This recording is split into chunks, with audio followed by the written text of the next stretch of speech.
Welcome back. We're going to talk about real rates of return. Here's two formulas. An estimated real rate of return is simple interest rate minus inflation rate. Very simple formula. The exact real rate of return is a simple interest rate minus inflation rate divided by 1 plus the inflation rate times 100%. And here's a simple example. Let's suppose the simple interest rate is 5%, but the inflation rate is 5%. It doesn't look like we're ahead. You could, for instance, just to give you a simple numerical calculation, let's suppose you have $100. What does $100 buy? Let's suppose $100 buys 100 loaves of bread. And then we invest it for 1 year at 5%, and then next year we have $105, but the price of bread goes up by 5%. Guess what? We can still buy 100 loaves of bread. So we're really not any farther ahead. In this case, we say the real rate of return is zero. We have zero net gain. That's what these formulas give us. So we're going to look at a few scenarios here. I'll show you how to do the calculation. Here's simple interest rate minus inflation rate. We just simply calculate, and you can do it as a decimal or as a percent. 5% minus 5% is 0%. We just subtract. Now this is a little bit more complicated. This one down here, we have to do these calculations as a decimal. I could make this 100, then I could do the calculations with percents, take your pick. But what we want to do is 0.05 minus 0.05 over 1 plus 0.05 times 100%. That's this formula plugged into. Subtract the two rates, 1 plus the inflation rate times 100%. Let's go ahead and calculate this. Of course, we start with the numerator. That's 0. Okay.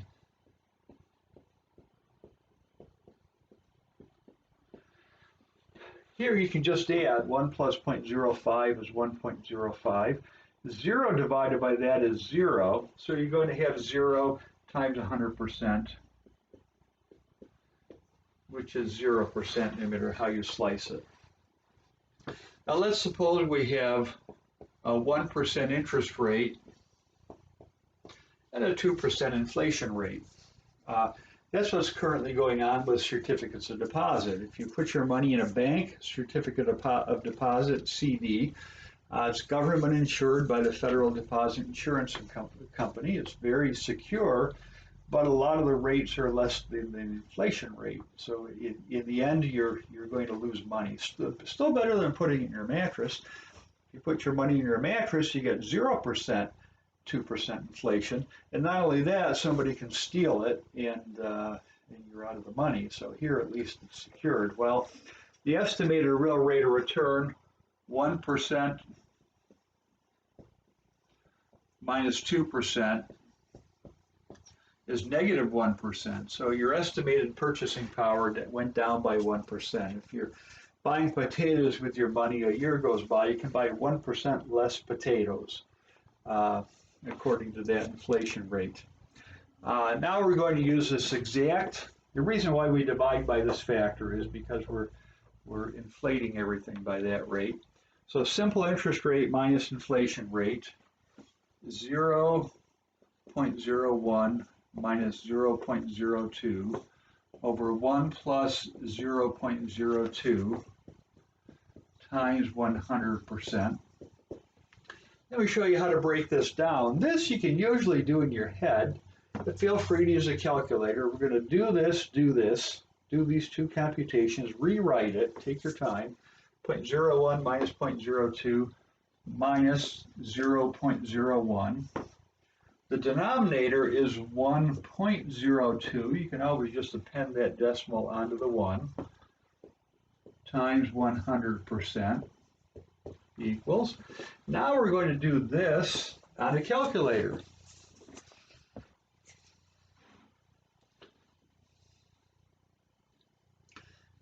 Okay.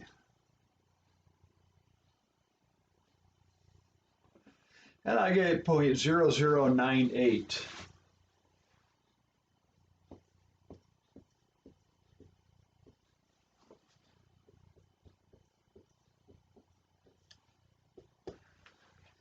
Now that's the rate as a decimal. We can do it as a percent by multiplying by 100, moves the decimal over 2 places, negative 0.98%.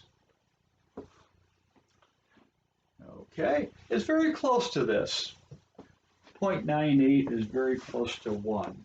So these two should, most of the time, they'll be very, very close. This is exact. If you were an economist and you wanted to report some official figure, you can use this. If you want a ballpark figure, certainly the 1% is a good enough estimate. Let's look at another example. That's one with a negative real rate of return. Let's suppose we do 9% and 2%. The long-term real rate of return in the stock market is actually estimated to be 7.2%. So if you invest for a 30 to 40 year period, the stock market, if you use the past to predict the future, your annual rate of return is going to be about 7.2%.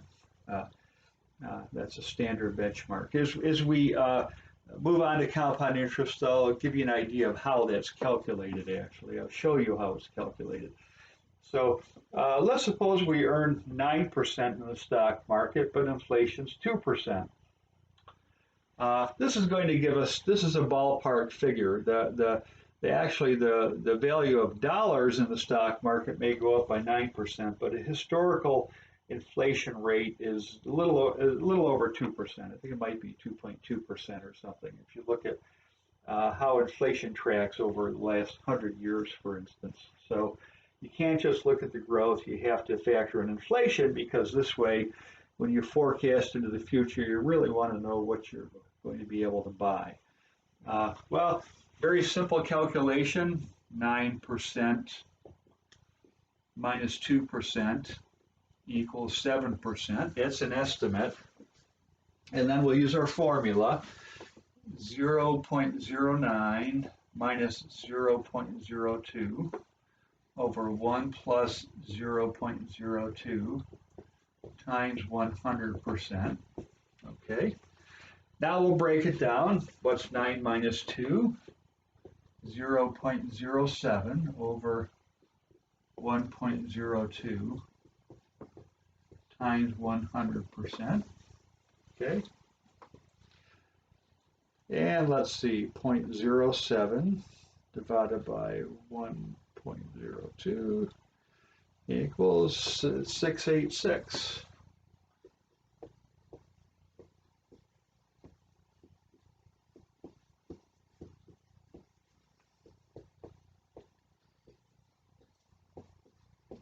And we got 6.86%. So that's a more accurate figure. 7%, good ballpark.